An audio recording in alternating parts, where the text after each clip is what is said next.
Unless you've been living in a cave for the past 20 years, you should already know who Crash Bandicoot is. Crash Bandicoot is a game developed by Naughty Dog and released for the PlayStation 1 in 1996. It's a 3D linear platformer in which you have to get to the end of each level in order to advance through the game. In this review, we will try to talk about every important aspect of the game to see if it holds up for itself.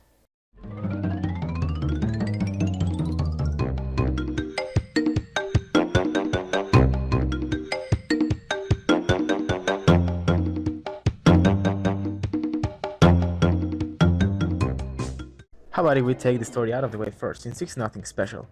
Dr. Neocortex, a mad scientist who's trying to create a mutated animal army to take over the world using the Cortex Vortex. While trying to mutate an innocent bandicoot named Crash, the Cortex Vortex backfires and this bandicoot named Crash manages to escape, but it is Crash's duty to come back and rescue his girlfriend Tana before she gets mutated. As I already said, this is a 3D platformer which is completely linear. You have a start and a finish for each level. This first game may not look like it has too much to offer, but it's actually pretty amazing, and even more back in '96. Unlike Mario or Sonic, the main collectible for this game are boxes scattered throughout the levels. Most of these boxes contain one fruit.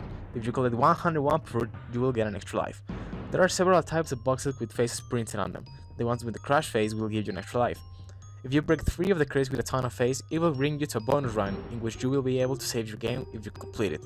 You will also go to a bonus run if you break 3 crates either with an embryo or neocortex phase. The embryo bonus run are only to get extra lives, and in the cortex bonus run you will get keys required to complete the game 100%. There are also Aku Aku crates. This will get you a mask which will allow you to take an extra hit. If you break 2 of these, Aku Aku will become golden and you will be able to take another extra hit. If you break 3 of these, you will become invisible for a short period of time. There are also TNT crates. If you spin, these crates will explode, killing Crash if you don't have a mask on. If you jump on them, it will begin a countdown from 3 and then explode. If you break every box in the level, you will be awarded with a gem. These are required for completing the game 100% as well. And here's where some problems start to appear. You don't only have to break every single box in the level, you have to do it in one life.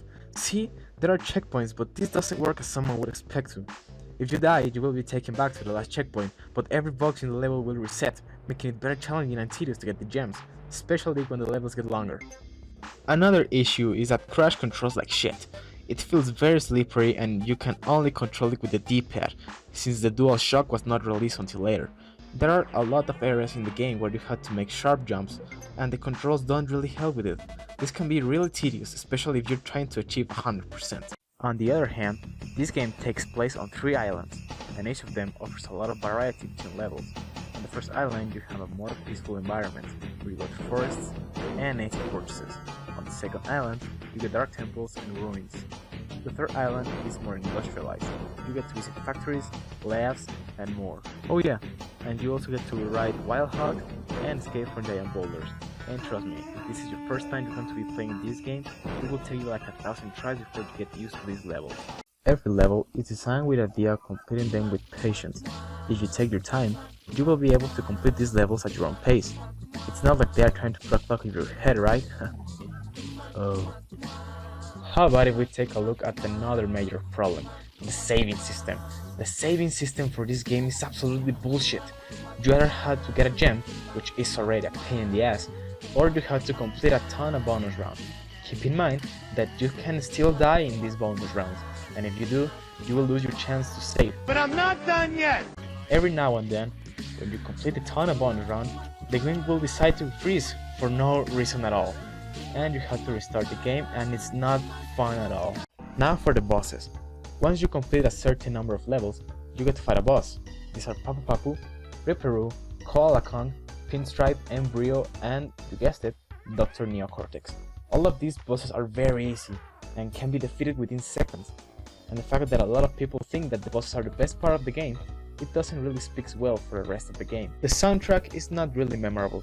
Sometimes I will go through a level and didn't even realize that the level was playing a song or something. Oh yeah, I almost forgot that this game has secrets. Secrets are accessible once you get color gems. On some levels you will be able to see like a path you can stand on only if you have the respective color gem. But some of these secrets are just ridiculous. Like, really, who would think to do this?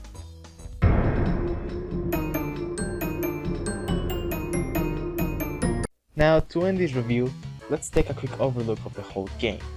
The story? Well, it's a platformer, what were you expecting? Controls very slippery and awkward.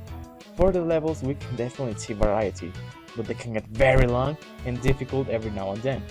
The boss is very easy and forgettable. The soundtrack, forgettable as well, only a few songs made the cut. The gems can get very tedious, but it doesn't mean that this is a bad thing. It adds a lot of challenge to the game. The saving is bullshit and the secrets sometimes they can get very ridiculous. So this was Crash Bandicoot. A good game, but it is far from being a great game. That is definitely worth your time, but only if you're willing to play the other games. There are a lot of things that have to be corrected by the time the sequel came. Tune in next time where we take a look at Crash Bandicoot 2 Cortex Strikes Back.